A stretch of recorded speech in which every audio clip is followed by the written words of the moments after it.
ऐसे भयंकर धमाके हो रहे हैं। गाजा की धरती खून से लाल हो चुकी है। आसमान में मौत के परिंदे मंडरा रहे हैं। चारों तरफ काला धुएं का गुबार। ऐसे में इजराइल कह रहा है कि वो स्थायी युद्ध विराम के लिए तैयार है, लेकिन अब एक बड़ी शर्त इजराइल ने रख दी है हमास पर। हमास से सीधे सीधे हथियार डालने की शर्त। और ये जबकि शांति के दावे किए जा रहे हो, तभी इजराइल के जेट्स गाजा में एक के बाद एक वहां लोगों को, मासूमों को अपना निशाना बना रहे हैं, बम बरसा रहे हैं। ऐसे में सवाल यह है कि यह शांति की ओर बढ़ाया गया गाजा की तरफ एक नया कदम या फिर बर्बादी का नया चैप्टर। सीज़फायर की तैयारी या हमास के अंत की बारी।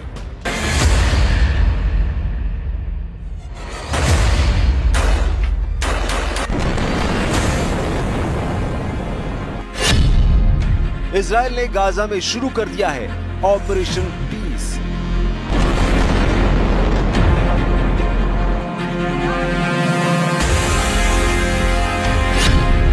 क्या गाजा में हमास की बर्बादी का नया चैप्टर शुरू हो चुका है?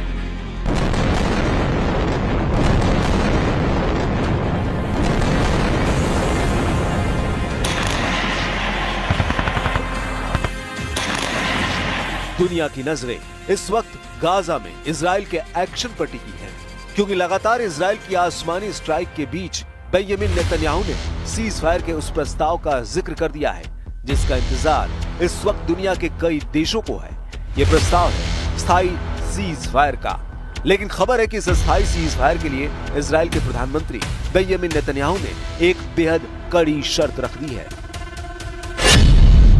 इस शर्त के मुताबिक हमास को पहले हथियार डालने होंगे और गाजा पर अपना कंट्रोल छोड़ना होगा।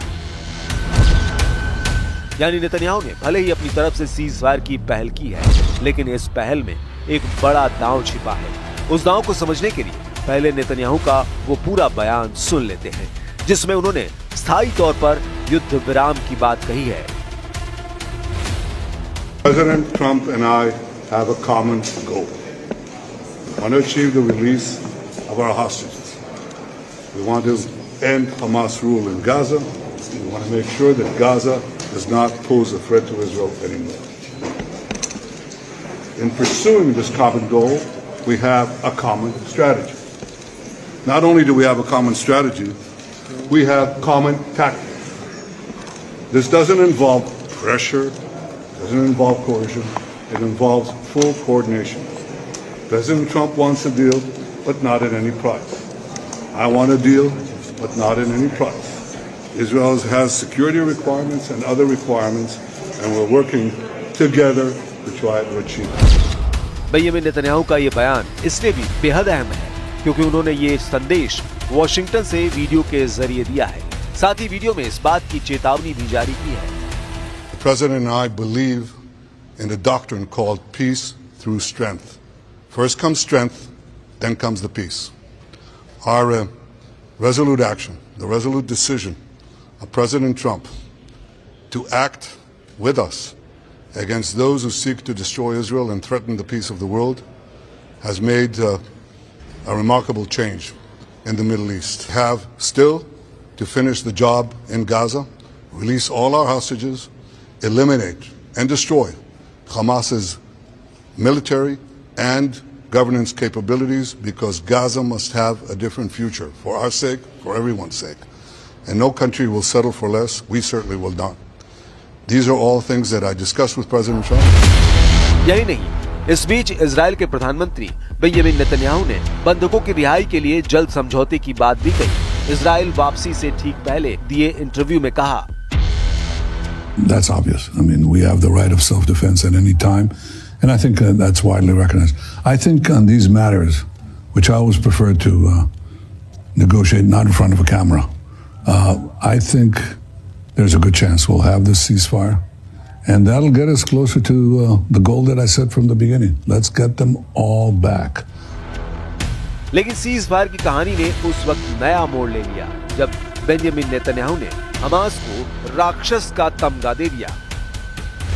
We are talking about a 60-day ceasefire in which half the live hostages and half of the the ceased hostages would be returned to Israel by these Hamas monsters, you know. And yes, I think we're getting closer to a deal. यानी शांति के प्रस्ताव के बीच Israel न सिर्फ Hamas को इन हालात का जिम्मेदार बता रहा है, बल्कि हमास को राक्षस बताकर उसके जड़ से सफाई की प्लानिंग भी कर रहा है। दरअसल इजराइल अपने नागरिक बंधकों की वापसी के लिए हमास के साथ डील करना चाहता है। 60 दिन की इस अस्थायी शांति में पहला कदम बंधकों की रिहाई है, लेकिन क्या बंधकों के नाम पर हो रही ये बातचीत वाकई निष्पक्ष है या फिर ये सिर्फ एक रणनीति है जिससे इजराइल को सैन्य बढ़त मिले और हमास को पूरी तरह कुचला जा सके। गाजा में बंधकों से कहीं ज्यादा संख्या उन मासूमों की है जो हर दिन मारे जा रहे हैं, जिनकी आवाज सुनने वाला कोई नहीं। और इन्हीं हालात को समझने के लिए आपको गाजा में जंग की ताजा कहानी को समझना होगा।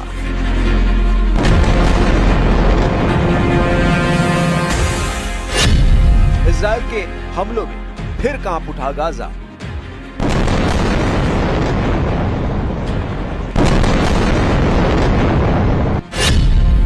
आईडीएफ की स्ट्राइक में 80 से ज्यादा फिलिस्तीनियों की मौत।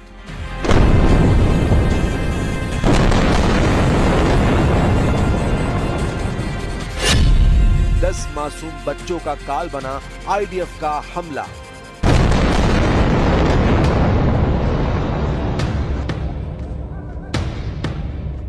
एक तरफ नेतन्याहू दुनिया के सामने अपना शांति संदेश दे रहे हैं, तो दूसरी तरफ गाजा में इजरायली वायुसेना अपना कहर बरपा रही है। आलम यह हो चुका है कि गाजा में अब जंग बच्चों की लाशों और मलबों के बीच लड़ी जा रही है।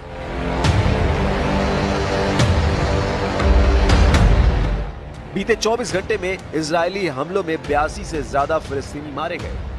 मरने वालों में 10 बच्चे शामिल हैं। खबर है कि डेर अल बालाह के एक चिकित्सा केंद्र के बाहर लाइन में खड़े 10 मासूम बच्चों को बम से उड़ा दिया गया। अस्पताल अब कब्रगाह में बदल चुके हैं। इजराइल का दावा है कि वो आतंकियों को निशाना बना रहा है, लेकिन बम आम नागरिकों की छाती चीर रहे हैं।